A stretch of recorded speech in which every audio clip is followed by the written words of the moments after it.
It's a time in where people are defending Rasulullah ﷺ in the many ways they are coming up with, the different strategies, the different methods, things like boycotting and so on.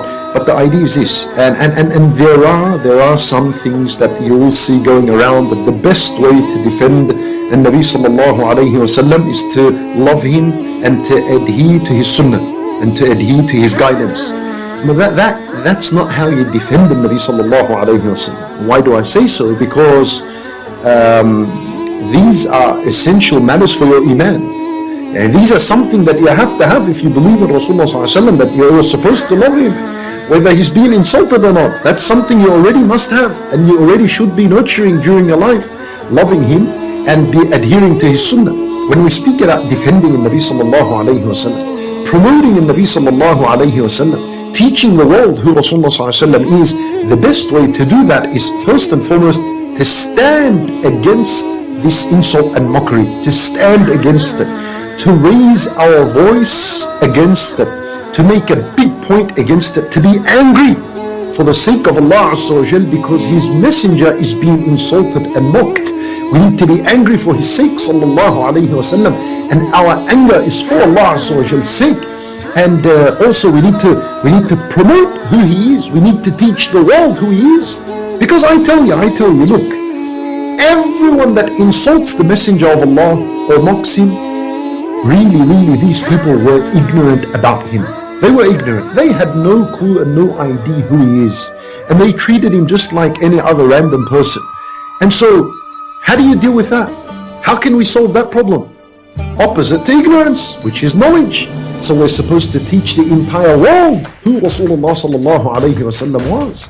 We're supposed to spread his message to everyone. We're supposed to spread who he was as a human being. I mean, the disbelievers, those that were educated among them, saw that. Like, the book of the 100 most influential people in the world, in history, Michael Hart's book. And that the first one he mentioned in his book was Mohammad sallallahu alayhi wasallam. This is a kafir that testified number one influential man in the world is Rasulullah sallallahu alayhi wasallam. Why did he come to this conclusion? Because of education. He was educated. He looked into the history of Rasulullah sallallahu alayhi wasallam. He realized what a man he was, and he himself, he explains why he chose him. That Nabi sallallahu alayhi wasallam was a leader in every aspect of life. In every aspect of life. As a father, he was a role model and an example.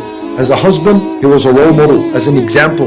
And Michael Hart, he did discuss in his book why he didn't choose Jesus to be the first one. He said because Jesus wasn't a father and he wasn't a husband. So he goes, and Nabi sallallahu alayhi wasallam was a father, was a husband, and he was a role model in these aspects in life. And he was a role model in terms of leading a community. On the battlefield, he was a role model in every aspect of life.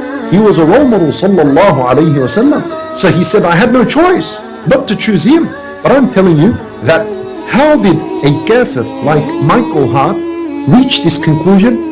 Except through knowledge. So this is why we must educate the people in terms of who Nabi sallallahu alayhi wasallam is. This is the best kind of defense you're going to have for Rasulullah sallallahu alayhi wasallam. And of course, other matters, other things, if they're beneficial, we take them on board, such as